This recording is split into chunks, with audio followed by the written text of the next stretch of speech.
Hola a todos y todas, mi nombre es Marina, bienvenidos a mi canal. Hoy, como podéis ver, voy a hacer un vídeo relativo o referente a un arcano mayor en la lista de reproducción que habla sobre conversaciones con mis arcanos, que básicamente es, bueno, si algunos ya habéis visto el canal, son reflexiones acerca de los arquetipos que representan cada uno de los arcanos mayores. Y hoy quería hablar de uno de mis arcanos favoritos que además me está saliendo mucho últimamente en mis tiradas y bueno, ya he pensado pues voy a hablar un poco de él con más profundidad y sobre todo voy a darle un enfoque personal porque a fin de cuentas los significados básicos, aunque voy a hablar un poco de ellos, podemos encontrarlos en los manuales o en los cursos de tarot, pero aquí este es un espacio donde hablo más acerca de qué es lo que yo aprendo, qué es lo que yo reflexiono a través de estos arcanos y de los arquetipos que representan.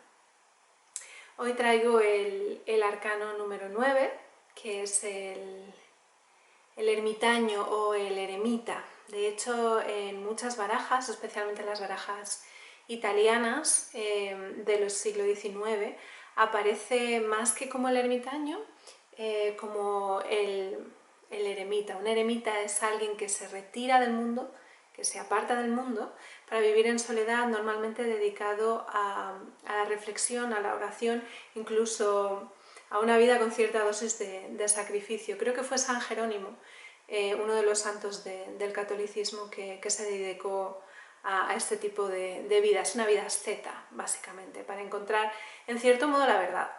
Y bueno, iconográficamente, que es lo primero de lo que yo suelo hablar, es un arcano que ha tenido muy pocas variaciones.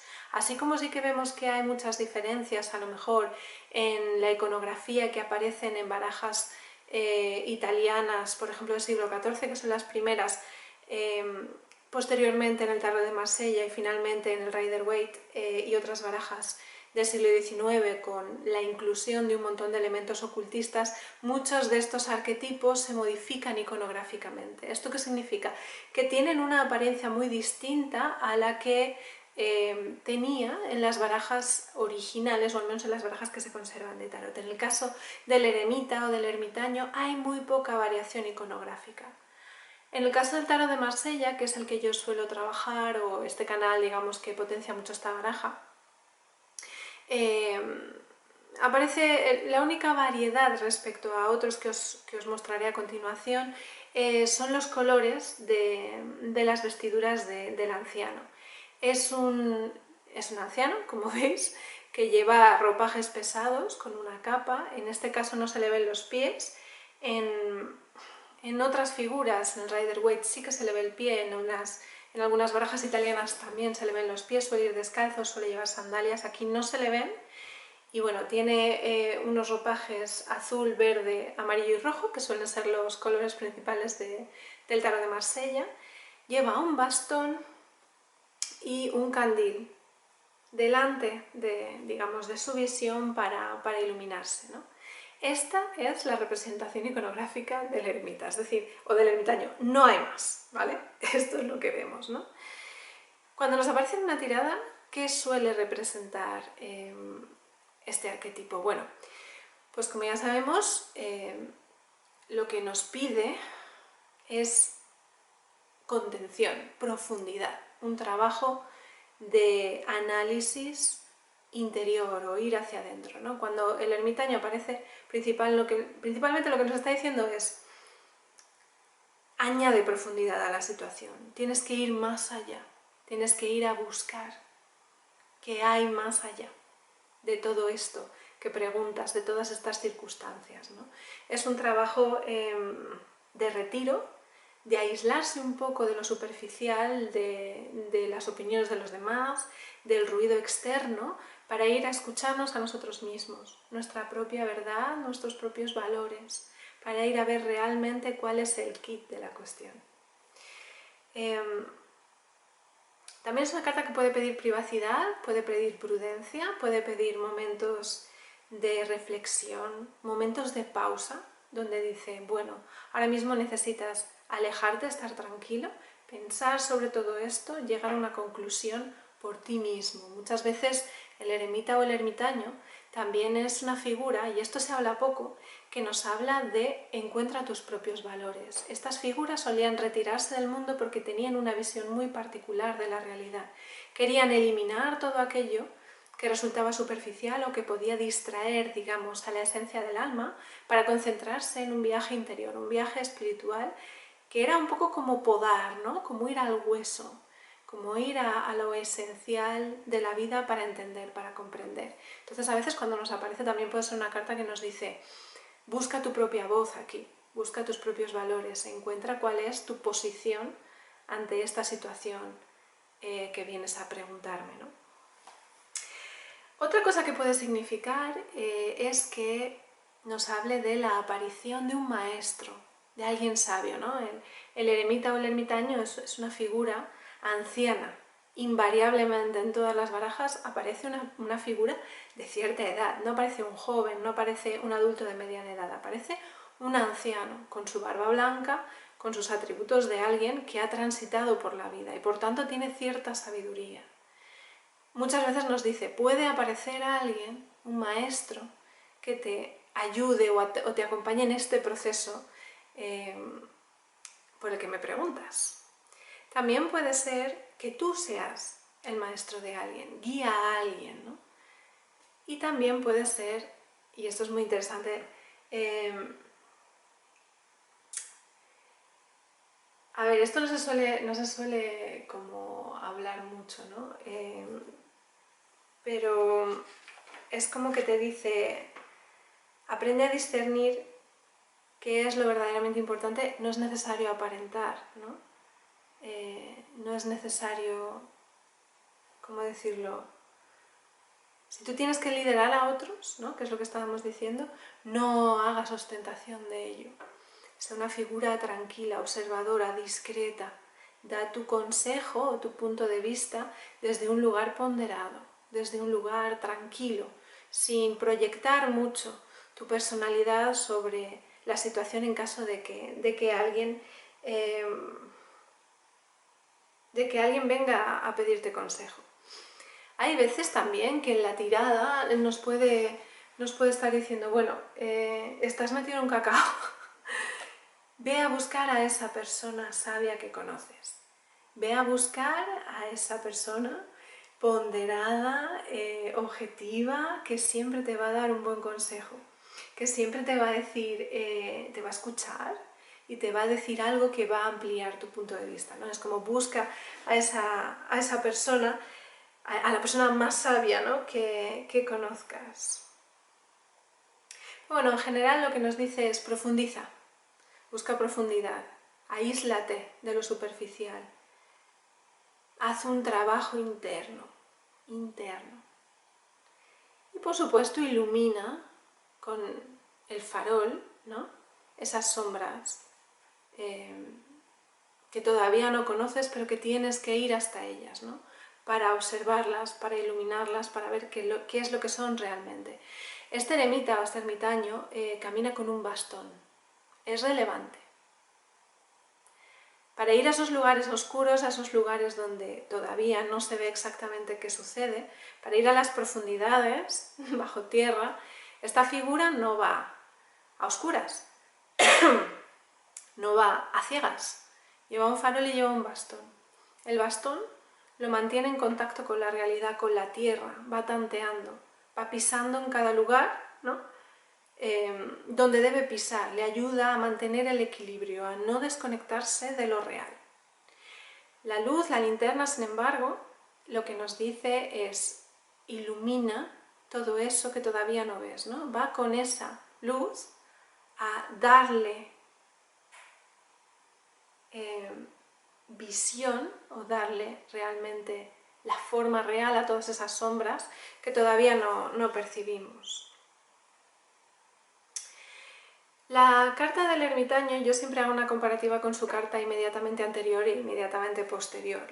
La anterior es la carta de la justicia y además el ermitaño va directamente hacia ella. Es muy importante en el tarot de Marsella, ya lo sabéis, En el caso de hacer lecturas visuales, la dirección de las figuras. En el caso del ermitaño o del eremita, la dirección de él está muy marcada, ¿no? Está de lado y va hacia un lugar en concreto. Esto es muy importante a la hora de hacer una lectura. Esto ya es para... Este apunte que voy a dar es para gente que es principiante y quiere hacer lecturas visuales. Cuando el ermitaño aparezca, tú fíjate en las figuras que tiene alrededor. ¿Qué es lo que ilumina el ermitaño? ¿Qué es lo que está aquí que ilumina? Y si aquí hay una figura, ¿a dónde te pide que ilumines, ¿no? Que le sigas en esa iluminación? Puede ser una carta de la corte, puede ser una carta de un palo. Es decir, todas las cartas que rodean al eremita o al ermitaño, tú tienes que fijarte para qué es lo que te están diciendo, qué es lo que tienes que iluminar, hacia dónde tienes que ir, ¿no? En el caso del orden natural,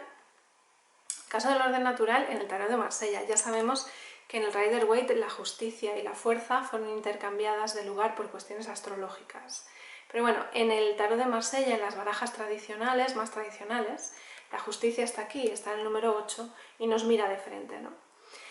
Claro, nosotros iluminamos con la luz, de la razón, ¿no? Por eso la justicia nos mira directamente, ponderamos con la voz de la mente todos los elementos, ¿no? Que tenemos ante una situación para actuar con justicia, para cortar, ¿no? Y dejar salir la verdad. Por eso esta armada está sentada en el trono de la verdad y nos mira directamente la justicia. El ermitaño la ilumina. ¿Por qué la ilumina? Porque hay situaciones, hay cosas que los ojos de la razón no son suficientes para llegar a comprender, entender, para llegar a una conclusión, ¿no? Entonces el ermitaño nos trae esa sabiduría, esa experiencia, esa voluntad de quitar todo el ruido para ir a lo esencial. Y ese es un trabajo estoico, es un trabajo más espiritual que mental, es un trabajo que tiene una capa aún más profunda que la que nos puede proveer la mente y la racionalidad de la justicia. Cuando nosotros hemos visitado al maestro, hemos entendido nuestras sombras, aquello que hay que iluminar cuando hemos tenido una visión más profunda, es cuando podemos enfrentarnos a la carta que va a venir a continuación. ¿Qué es la rueda de la fortuna? Ya hablé de la rueda en esta lista de reproducción, en estos capítulos sobre conversaciones con mis arcanos, podéis verlo aquí arriba. La rueda nos habla, la rueda de la fortuna, de karma, de ciclos, de todo aquello que sucede de forma cíclica o en bucles, y nos habla de que hay veces que en la vida vamos a estar en una posición privilegiada o en una posición poco afortunada, ¿no? Dependiendo de los reveses del azar.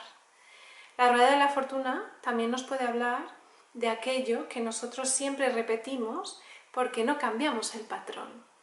En teoría, si nosotros hemos visitado al maestro, si hemos ido a las profundidades, podemos desentrañar la rueda del karma, podemos desbloquear algunos de los procesos porque ya entendemos.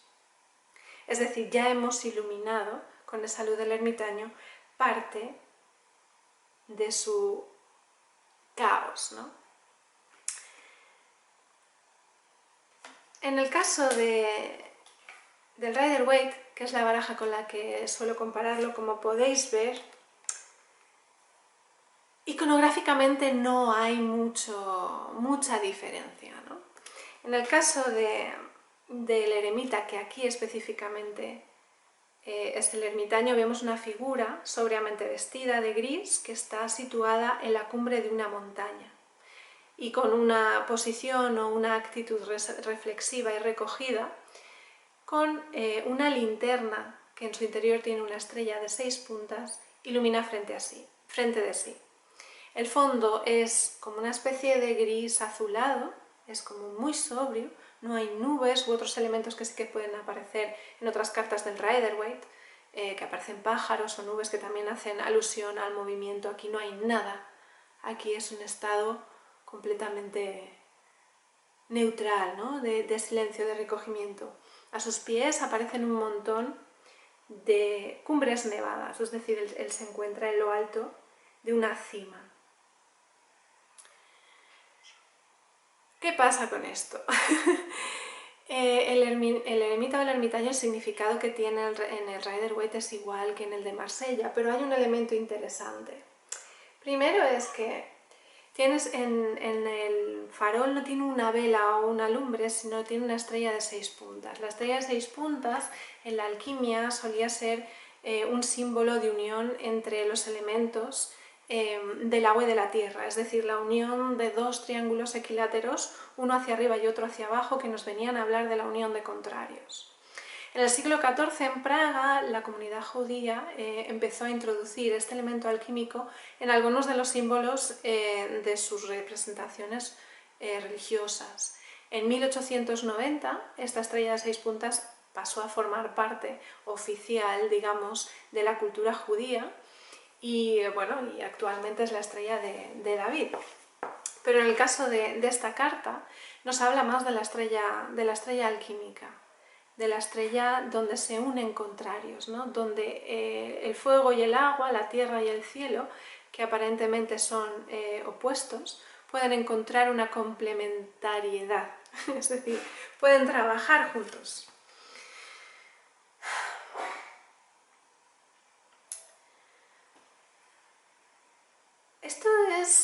Esta carta, normalmente, cuando aparece, y ahora voy a hablar un poco de las conclusiones personales porque no quiero hacer este vídeo muy largo,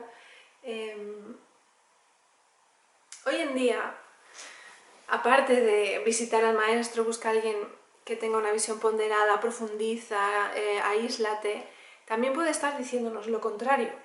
También puede estar diciéndonos, en el caso de que aparezca invertida, si trabajáis con invertidas, o aparezca aspectada con otras cartas de una forma que invita al movimiento, lo que te puede estar diciendo es lo contrario también. Te puede estar diciendo, sal de tu aislamiento, conecta con el mundo, no vivas en un estado de tristeza, de sobriedad, ¿no? No vivas en una burbuja que te aísle, ¿no? O conecta con otras visiones, con otros valores que no sean únicamente los tuyos. Ahí ya depende un poco de la lectura del tarotista para saber exactamente, para perfilar cuál está siendo el significado específico de ese eremita o ermitaño.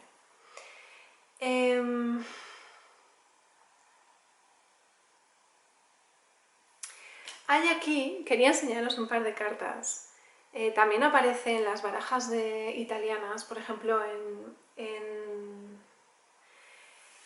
Tarot Cofino de la Corte se llama, creo que sí, aparece por ejemplo un lisiado, en algunas de ellas aparece un lisiado con un bastón o con alas que recuerdan un poco a Hermes, pero vamos, a partir del tarot marsellés casi siempre son figuras ancianas, ¿no? Tengo aquí un tarot, uno de mis favoritos, si conocéis bueno, mi canal, que me he quedado sin batería, o sea, ya ni sin memoria, directamente se me ha muerto la cámara. Y luego me he dado cuenta de que estaba grabando en un ángulo que aparezco en la parte baja, en fin, el horror, no pasa nada.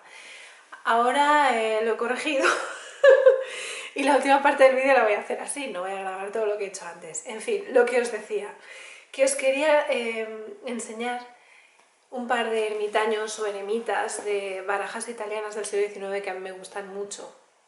Primero os iba a enseñar el del tarot neoclásico, pero voy a enseñaros primero el del tarot soprafino, que también es un tarot italiano de Milán, de alrededor de 1830. Mirad este ermitaño, o eremita, qué bonito.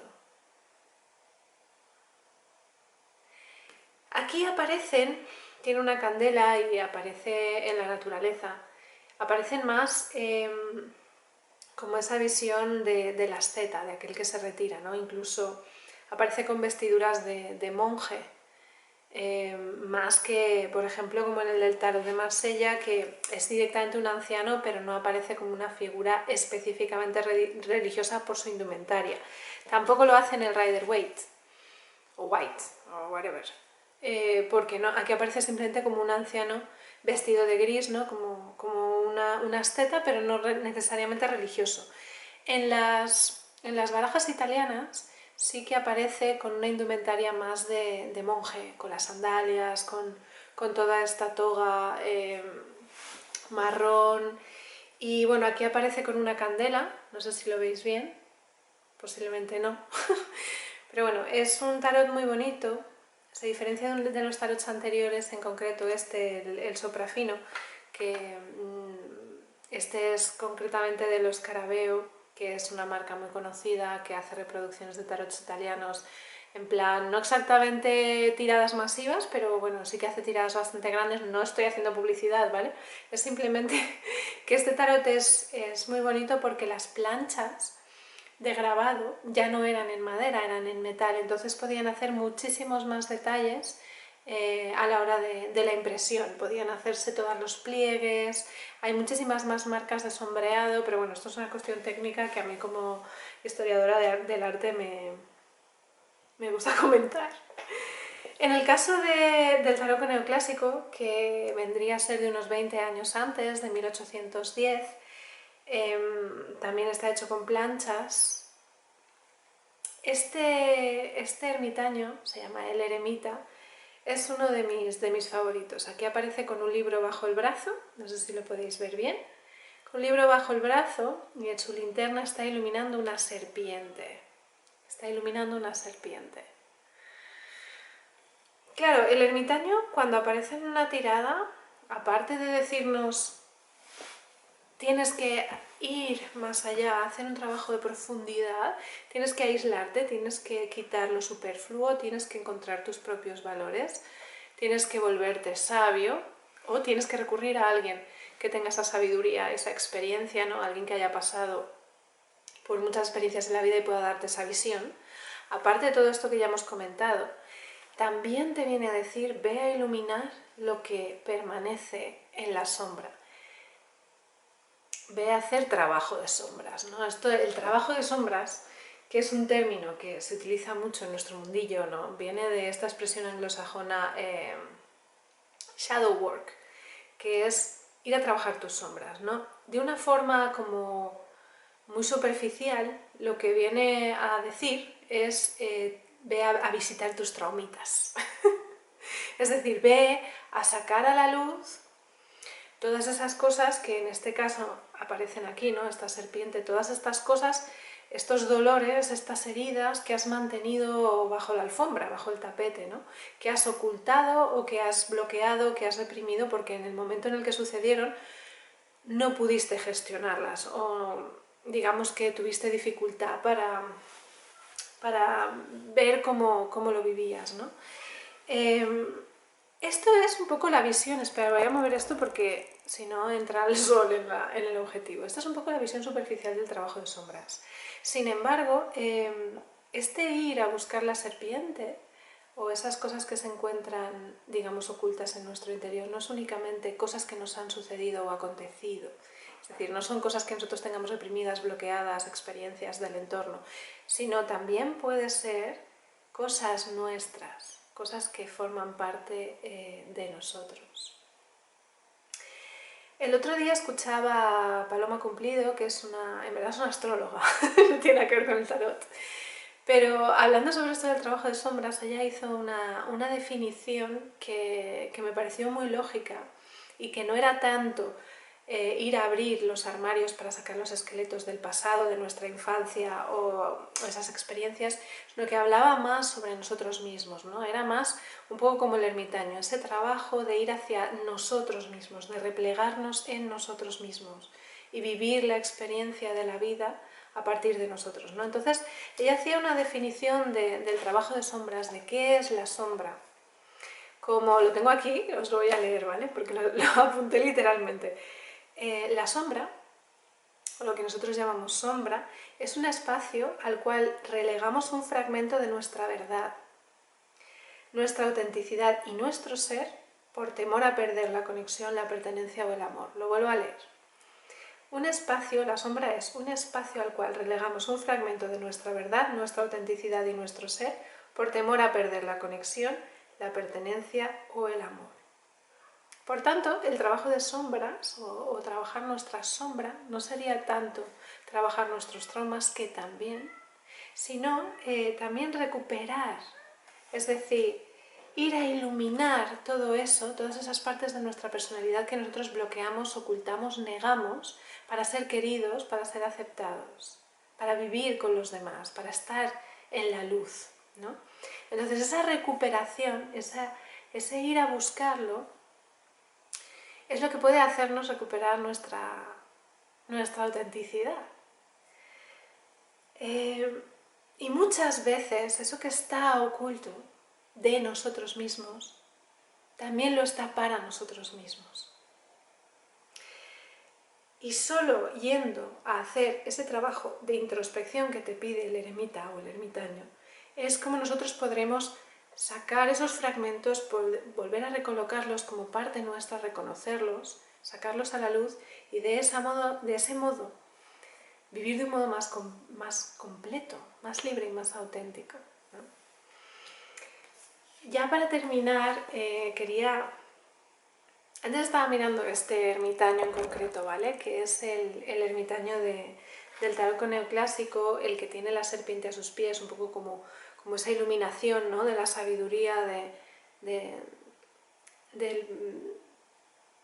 digamos, de aquel que se ilumina de lo malo, de la serpiente, del pecado, ¿no?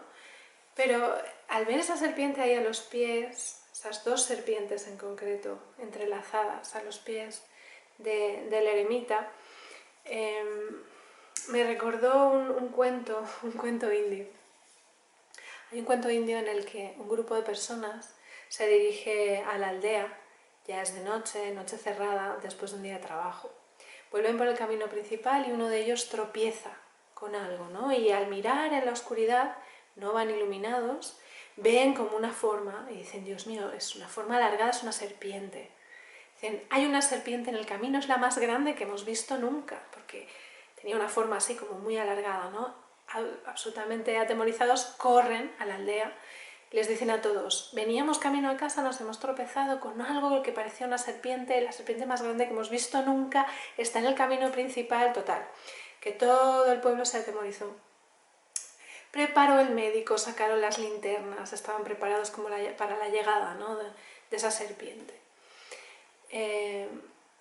Esa serpiente que nunca llegó, porque al día siguiente, al salir el sol, al salir la luz, esa serpiente resultó ser, lógicamente, un trozo de cuerda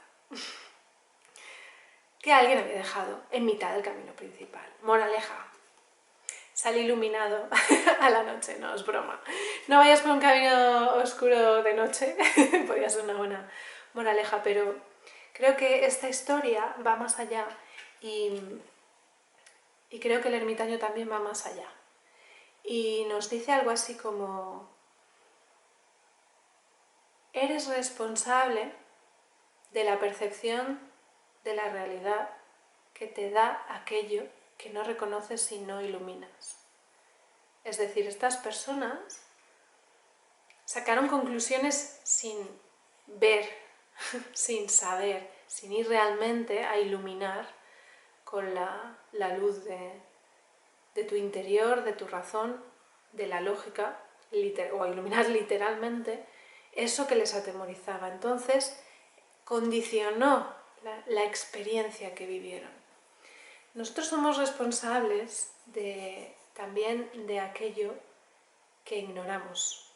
Somos responsables de aquello que mantenemos bajo tierra, de aquello que mantenemos en las sombras, de aquello en lo que no queremos profundizar.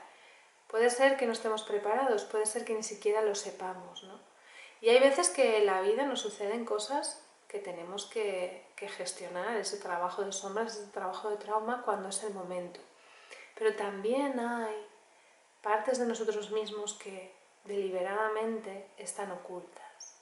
Y eso sí que es responsabilidad nuestra. Ir a iluminarlas, ir a observarlas y si puede ser rescatarlas y volverlas a colocar dentro de nosotros para poder vivir también a través de ellas. Solo de ese modo seremos más completos y más libres. Esta es un poco mi conclusión del ermitaño. Y nada, espero que os haya gustado el vídeo, que no haya sido muy largo. Espero que siempre que os salga esta carta no lo veáis como un ejercicio duro, un ejercicio estoico, sino Mirad digamos, la propuesta del eremita o del ermitaño como una oportunidad para volvernos más sabios, para profundizar en algo, para conectar con esa parte inamovible, nuestros valores y nuestra verdad que están debajo de todo aquello que es cambiante. Y bueno, esto es todo, espero que me estéis viendo porque está entrando sol en la cámara. O sea, desastre total este vídeo, ¿eh? Es como todo mal. Pero bueno, no pasa nada. Espero que estéis bien, de salud, y que os haya gustado el vídeo. Nos vemos en el siguiente, que no sé cuándo será. Pero bueno, espero que nos veamos pronto por aquí. Muchas gracias por estar ahí, como siempre. Un saludo muy grande y hasta la próxima.